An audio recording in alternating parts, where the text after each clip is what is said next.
Professor ممتاز حسین صاحب، آپ برصغیر کے ان چند ادیبوں میں سے ایک ہیں جنہیں فراق گورکھپوری کا نہ صرف ایک شاگرد ہونے کا اعزاز حاصل ہے،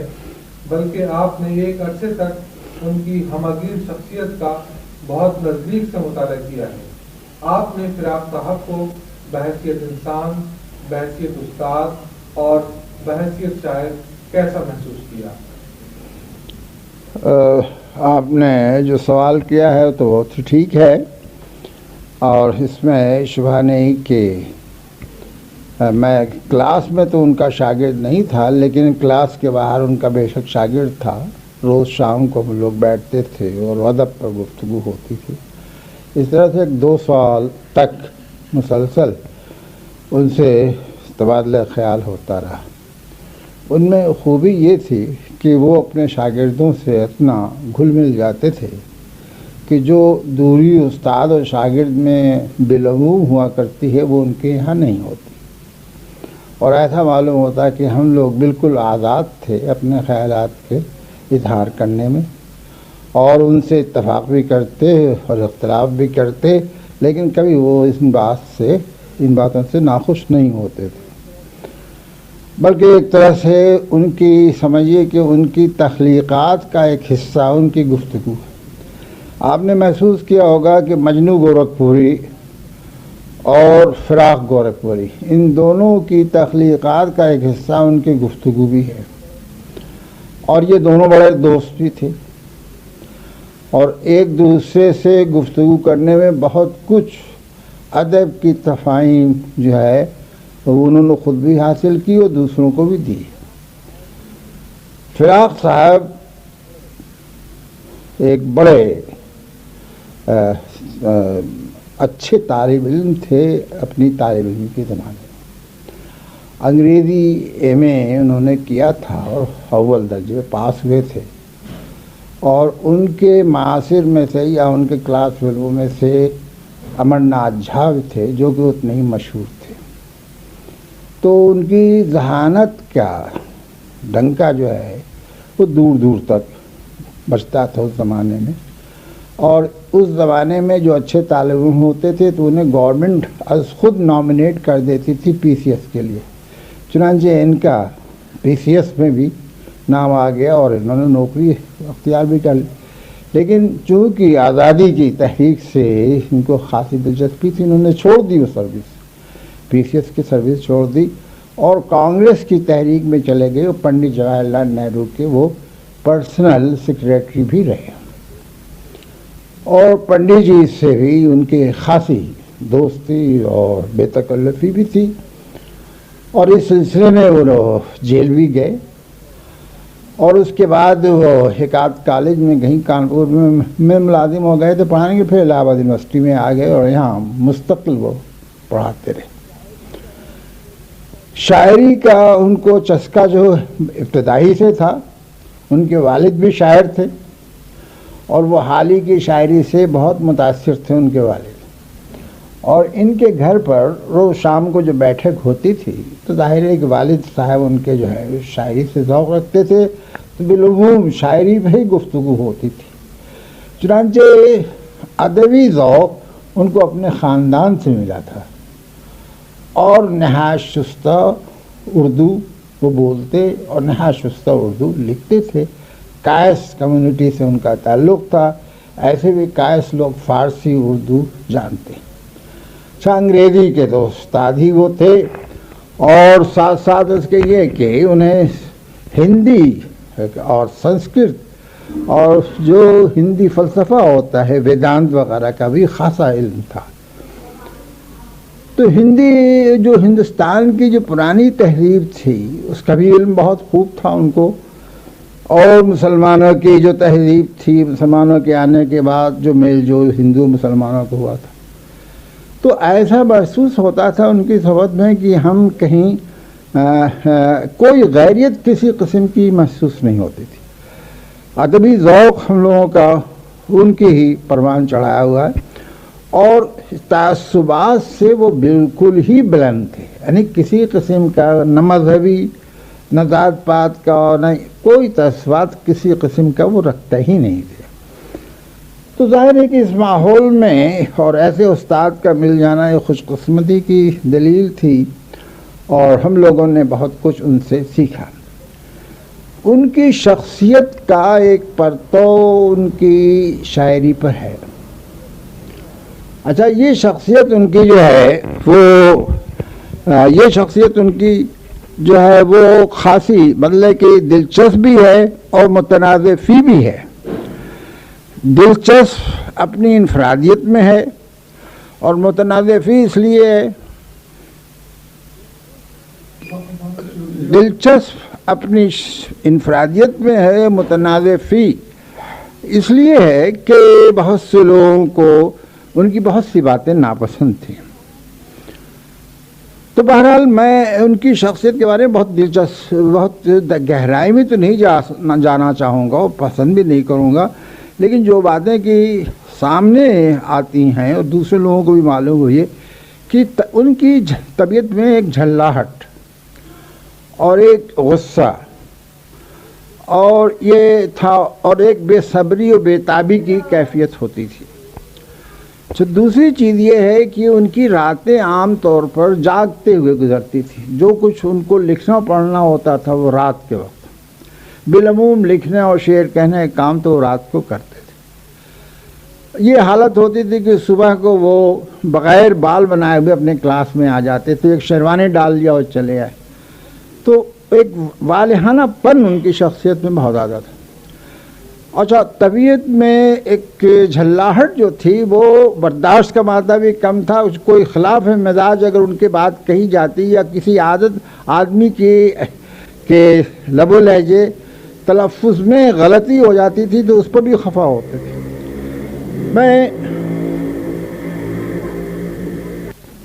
اور یہ اردو زبان سے ان کی دلچسپی اس حد تک بڑھی ہوئی تھی اور اس قدر وہ رچ بس گئے تھی وہ زبان ان کے مزاج میں کہ ایک تو وہ غلط تلفظ ناپسند کرتے تھے۔ اچھا، آپ کو یہ معلوم ہے کہ ہندی کے لوگ عام طور پر اردو کے صحیح الفاظ کا تلفظ نہیں کر پاتے، فیض آباد کو فیض آباد کہہ دیں گے، اس طرح کے، اور تو وہ اس وقت باتیں بہت آدمی کو ہٹا دیتے تھے، وہ اس سے گفتگو ہی نہیں کرتے۔ یعنی ایک رخ آپ کو یہ دیا، مگر یہ کہ اختلاف رائے کے موقع پر وہ سنتے تھے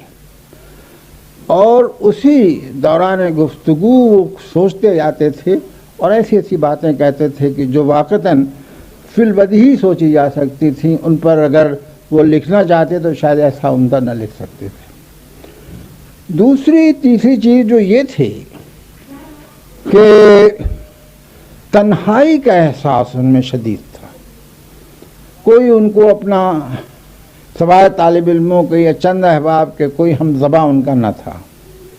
تو ایک تو تنہائی، ان کی جو گھریلو زندگی تھی وہ کوئی بہت خوشگوار نہیں تھی، تو کچھ یہ سب بھی تنہائی کا احساس، اور راتوں کو جاگنے کی وجہ سے وہ جو رات کے وقت انسان تاروں کی جھلملاہٹ کو دیکھتا ہے اور پھر اس کے کائناتی ایک وسعت کا انداز ہوتا ہے کہ یہ کائنات کتنی وسیع ہے، اور انسان کو اپنے چھوٹے پن ہونے کا بھی احساس ہوتا ہے، زمین کے بھی چھوٹے ہونے کا احساس ہوتا ہے۔ تو جو ان کو شاعر بھی کہا گیا ہے تو اسے کہیں گے کہ رات کی میٹافزکس، یعنی میٹافزکس آف نائٹ کے وہ شاعر تھے، اور رات کا جتنا احساس اور اظہار دونوں ہی ان کی شاعری میں ہے، بہت کم شاعروں کے ہیں۔ آپ کو ایک شعر ان کا سناتا ہوں۔ تارے ہیں آپ دیدہ دل آسماں گداز، پہنچی ہے دور تک میرے شعر و سخن کی بات۔ تو یہ اس قسم کی جو میٹافزکس آف نائٹ اور وسعت کائنات اور انسان کا جو رشتہ کائنات سے ہے، اور انسان کا جو رشتہ انسان سے ہے، اور انسان کا جو رشتہ فطرت سے ہے، ان ساری چیزوں کو انہوں نے بڑی خوبصورتی سے اپنی شاعری میں پیش کیا ہے۔ بظاہر ان کی شاعری عشقیہ ہے، لیکن آپ یہ دیکھیں گے کہ عرف عام کی شے جو عشق جسے کہتے ہیں وہ کم ہے، اور اس میں ہجر اور وصل کی لذتوں سے کم ہجر کا گداز زیادہ ہے، اور ہجر کے اشعار ان کی شاعری میں بہت زیادہ ہیں۔ اسی طرح سے انسان کی زندگی کے بارے میں، زندگی کے مستقبل کے بارے میں، کہ انقلابات جو ہیں وہ کوئی ایک نہیں ہوتے بلکہ زمانے میں ہمیشہ انقلاب آتا رہتا ہے، تو وہ اس بات کو کئی طریقے سے انہوں نے کہا ہے۔ 1000 بار زمانہ ادھر سے گزرا ہے، نئی سی ہے کچھ تیری رہ گزر پھر بھی، اور توڑا ہے لامکاں کی حدوں کو بھی عشق نے، زندان عقل تیری تو کیا کائنات ہے۔ تو اس قسم کے جو تصورات ان کے تھے، جس میں ایک وقت کے انفینٹی یا لامحدودیت کا ایک نیا تصور انہوں نے دیا، اس کی وسعت کا ایک نیا تصور، اور یہ کہ زمانہ جو ہے وہ تغیر پذیر ہے، یہ احساس ان کا بڑا قوی تھا کہ زمانہ جو ہے تغیر پذیر ہے، اور انقلاب، ہر انقلاب کے بعد ایک انقلاب آتا ہے، کوئی انقلاب آخری نہیں، اور انسان کے جو ذہنی صلاحیتیں ہیں ان کے ترقی کے امکانات لامحدود ہیں، یعنی کہیں پر وہ انسان، یعنی کسی منزل پر وہ انسان رک نہیں سکے گا بلکہ ہمیشہ آگے ہی بڑھتے جائے گا، اور نئی سے نئی منزلیں اس کے سر کرتا جائے گا، اور نئی سے نئی دشواریاں بھی اس کو پیش آتی جائیں گی۔ جس زمانے میں ہم لوگ ان کے ہاں بیٹھا کرتے تھے، اس دوسری جنگ عظیم کا زمانہ تھا، سن 39 میں جنگ شروع ہو چکی تھی، اور آئے دن اخباروں میں جو خبریں آتی تھی جنگ کی، ان پر ہی بحث ہوتی تھی۔ تو اس زمانے میں وہ اس جنگ کو سمجھتے تھے کہ نظام یہ کہنے کی موت کا یہ زمانہ ہے، اور یہ بھی شعر اسی زمانے کا ہے۔ یہ جنگ کیا ہے، لہو تھوکتا ہے نظم کہن، شگوفے اور کھلائے گا وقت شعب دباس۔ تو ایک بڑا کنٹمپریری نیس بھی ان کی شاعری میں ہے، یعنی ان کی شاعری کچھ بندے ٹیکے موضوعات کی نہیں، بلکہ وقت کا جو دھارا تھا اور جو آس پاس کی زندگی تھی، اور جس طرح سے وہ زندگی واقعات دنیا کے متاثر کر رہے تھے، ان پر بھی ان کی نظر رہتی تھی، اور اسی لیے ان کی شاعری بڑی کنٹمپریری کہلاتی ہے۔ اور شروع کے زمانے میں تو وہ بہت سے لوگوں سے متاثر رہے، اردو کے شعراء سے، مصحفی سے بھی بالخصوص بہت متاثر تھے، اور میر سے بھی متاثر تھے، لیکن اور اپنے زمانے کے اور شعراء سے ہم خیال تھے یا متاثر، اس میں جوش بھی آتے ہیں، جوش سے ان کی دوستی بھی بڑی گہری تھی۔ نیاز فتح پوری سے بڑی گہری دوستی تھی، نیاز نے ان پر ایک جو پہلا مضمون لکھا تھی، بڑا ہی اہم مضمون تھا، یعنی یہ ساری باتیں۔ لیکن سن 1936 کے بعد سے انہوں نے سن 1936 کے بعد سے انہوں نے ترقی پسند تحریک کا بھرپور طریقے سے ساتھ دیا، مختلف اس کے کانفرنسز میں بھی شرکت کی انہوں نے، اور ترقی پسند قوتوں کا ساتھ دے دیا، لیکن ہمیشہ ایک وہ اپنی آزادی رائے کو ہمیشہ وہ برقرار رکھتے تھے، اور اپنے کو کھو دینے کی کیفیت ان میں کہیں نہیں تھی۔ چنانچہ ان سے کبھی کبھی اختلاف رائے بھی اس زمانے کے نوجوانوں کو ہوتا تھا، لیکن حقیقت یہ ہے کہ ان کی نظر زیادہ گہری اور دور تک دیکھنے والی ہوتی تھی، اور نوجوانوں کے ہاں جذباتیت اور غصہ زیادہ تھا۔ تو آخر میں تو میں یہ سمجھتا ہوں کہ جیت تو فراق ہی کی رہی ان امور میں جہاں لوگوں سے ان کے اختلافات پیدا ہوئے۔ فراق صاحب صرف شاعر ہی نہیں تھے، جتنے بڑے شاعر تھے اس سے تھوڑے کم ہی صحیح، لیکن نقاد بھی تھے، اور اردو تنقید میں ایک نئی قسم کی تنقید جس کو تاثراتی تنقید کہتے ہیں اور تخلیقی تنقید بھی کہتے ہیں، اس تنقید کو انہوں نے خاصی تقویت پہم پہنچائی، اور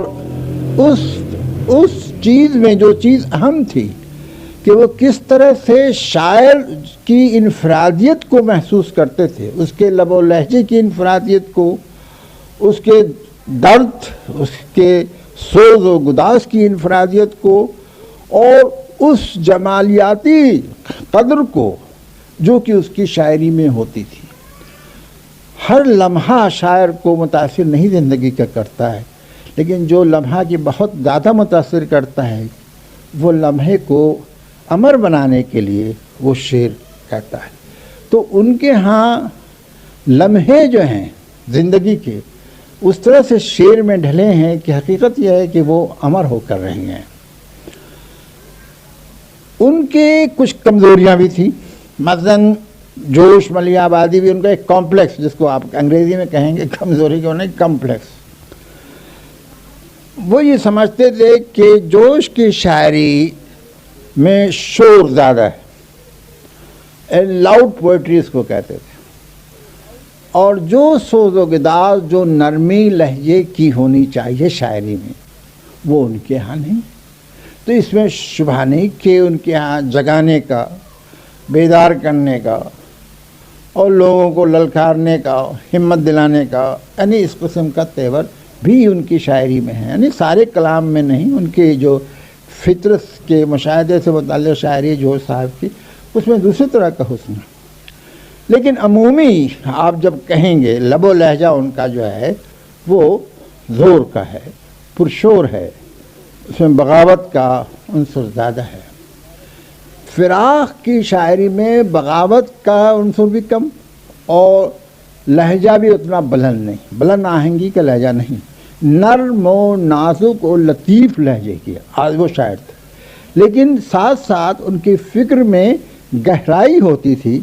یہ دیکھیے ان کے یہ شعر ہی میں اندازہ ہوگا کچھ آپ سے، یہ نرم نرم ہوا جھلملا رہے ہیں چراغ، تیرے خیال کی خوشبو سے بس رہے ہیں دماغ۔ تو یہ انداز ان کے ہاں، چنانچہ شروع میں تو انہوں نے بہت سے ہمارے اردو کے شعراء کی پیروی کی، اس میں فانی بھی آتے ہیں، لیکن حقیقت یہ ہے کہ آہستہ آہستہ مصحفی کے رنگ سے ہوتے ہوئے وہ میر کے رنگ تک پہنچے، اور انہوں نے جو میر کی شاعری میں جو سوز و گداز ہے، جو فکر میں گہرائی ہے، اور تہ در تہ شعر کے اندر جو ایک پہنائی ہوتی ہے، اس کو پانے کی انہوں نے کوشش کی۔ تو اس سلسلے میں انہوں نے جس بات پر خاص طریقے سے زور دیا کہ لہجے میں، غزل میں ایک لب و لہجہ ہوتا ہے جو ماورائے لفظ معنی کے، جو لفظ کے الفاظ کے جو معنی ان سے ماورہ ہوتا ہے، اور بہت کچھ وہ لب و لہجہ اس لفظ کی معنویت کو دوسروں تک پہنچاتا ہے۔ تو ان کے ہاں اس لب و لہجے کا انداز جو ہے وہ بہت زیادہ اہم ہے ان کی شاعری میں، اور معلوم ایسا ہوتا ہے کہ اسی لہجے کی تلاش ان کو شروع سے رہی ہے، اور آخر میں انہوں نے میر کے لب و لہجے میں اپنے کو دریافت کیا۔ اور اس سے متعلق کئی اشعار بھی انہوں نے کہے ہیں کہ میں نے مرمر کر اپنی آواز کو پالا ہے، اور آخر میں کئی غزلوں میں یہ کہا ہے کہ میر کی غزل میں نے اپنے لب و لہجے کو دریافت کیا ہے۔ تو یہ تو ان کی شاعری سے میں بھی گفتگو کر رہا تھا ان کی تنقید سے متعلق۔ تنقید کے میں نے ذکر کیا تاثراتی تنقید، اس میں انہوں نے خاص طریقے سے جو میں نے بات کہی تھی کہ انفرادی رنگ کو اور انفرادی لب و لہجے کی ابھارنے میں بڑے اہم انہوں نے مضامین لکھے۔ ان کی کئی کتابیں بھی ہیں، عشقیہ شاعری، اردو کی عشقیہ شاعری، جو ایک بہت طویل مضمون ہے، اور ان کے اور بہت سے مضامین کے مجموعے ہیں، اور اس کی وجہ سے اردو تنقید میں بڑی وسعت پیدا ہوئی، جہاں تک کہ ان کے درسی کلاس روم میں جو لیکچرز دیتے تھے ان کا تعلق ہے، تو میں تو ان کے کلاس میں طالب علم نہیں تھا، لیکن جو لوگ بتلاتے ہیں کہ بھئی آدھا وقت تو ان کا شاعری سے انگریزی پڑھاتے پڑھاتے برس کے وہ عاشق تھے، برس کو پڑھاتے پڑھاتے پھر اردو کی شاعری کے اشعار شروع ہو جاتے تھے۔ تو ان طالب علموں میں بھی بڑا مذاق پیدا کیا انہوں نے شاعری کا جو ان کے کلاس میں رہتے تھے۔ اس کے علاوہ یونیورسٹی میں جب وہ لیکچرز دیتے تھے اہم موضوعات پر، جیسے ہیملیٹ کی شاعری ہے یا کوئی اور سیاسی موضوع بھی ہے، اس پر بھی گفتگو کرتے تھے، تو صاحب ایسا معلوم ہوتا تھا کہ ان کی تفہیم ادب کی بڑے بڑے جغادری قسم کے فلسفی پروفیسروں سے زیادہ اچھی تھی۔ ہمارے اساتذہ میں جو انگریزی ادب کے اساتذہ تھے، میں بھی انگریزی کا طالب علم تھا، تو اس میں ایک دیو صاحب ہمارے تھے جو بہت بڑے جید تھے، عالم تھے، انہوں نے زندگی گزار دی انگریزی ادب کے مطالعے میں، لیکن جس موقع پہ وہ تقریر اگر دیو صاحب کر رہے ہیں اور پھر فراق صاحب کو تقریر کرنے کا موقع دیا گیا ہے، تو ایسا معلوم ہوتا ہے کہ ان سے کم مطالعہ صحیح، لیکن جن گہرائیوں میں وہ گفتگو کرتے تھے وہ دیو صاحب کے نہیں ملتی تھی۔ تو اصل چیز یہ ہے کہ ان کی تفہیم زندگی کی، ان کی تفہیم ادب کی، ان کی تفہیم انگریزی ادب کی، ان کی تفہیم اردو ادب کی، وہ بڑی گہری تھی، اور انہوں نے جو صحبت اٹھائی تھی اور جن لوگوں سے ان کے مکالمے ہوئے، جو انہوں نے خدمت کی اردو ادب کی، وہ ہمیشہ اس کا ذکر کیا جائے گا اور ان کا کارنامہ ہمیشہ زندہ رہے گا۔ ان کی شاعری نے ہماری نئی نسل کو بہت زیادہ متاثر کیا، بالخصوص غزل کی دنیا میں، کیونکہ وہ غزل کے ہی بنیادی شاعر تھے۔ نظمیں کہیں، لیکن نظم میں وہ خاص ان کا میڈیم نہیں تھا، لیکن غزل میں تو انہوں نے ہماری نئی نسل کے شعراء کو بہت زیادہ متاثر کیا، اور وہ بات پیدا کی غزل میں کہ جو اس کے سطحی پن سے اوپر ہو جاتی ہے، یعنی ایک ایسا ذہن جو کہ ہند کی تہذیب میں سے بھی واقف تھا۔ انہوں نے جو رباعیات کہی ہیں اس میں ہندی ماحول اور ہندی میتھالوجی اور دوسرے ہندی تہذیب کے بہت سے عناصر پیش کیے، اور اس میں کہیں کہیں وہ اسی رنگ میں بھی کہا جو ہندی تہذیب کے بعض حصوں میں ہے، لیکن وہاں بھی وہ ایک کیفیت ایسی پیدا کی ہے جو واقعتاً بڑی منفرد ہے۔ اسی طریقے ان کے غزل کے جو مجموعے شائع ہوئے ہیں، وہ ان کے تنقید کے جو مجموعے شائع ہوئے ہیں وہ ایسے ہیں کہ آنے والی نسلوں کو بھی متاثر کرتے رہیں گے، اور ہم لوگوں کی ذہنی تربیت پہ جو ان کا حصہ ہے وہ تو اپنی جگہ ہے۔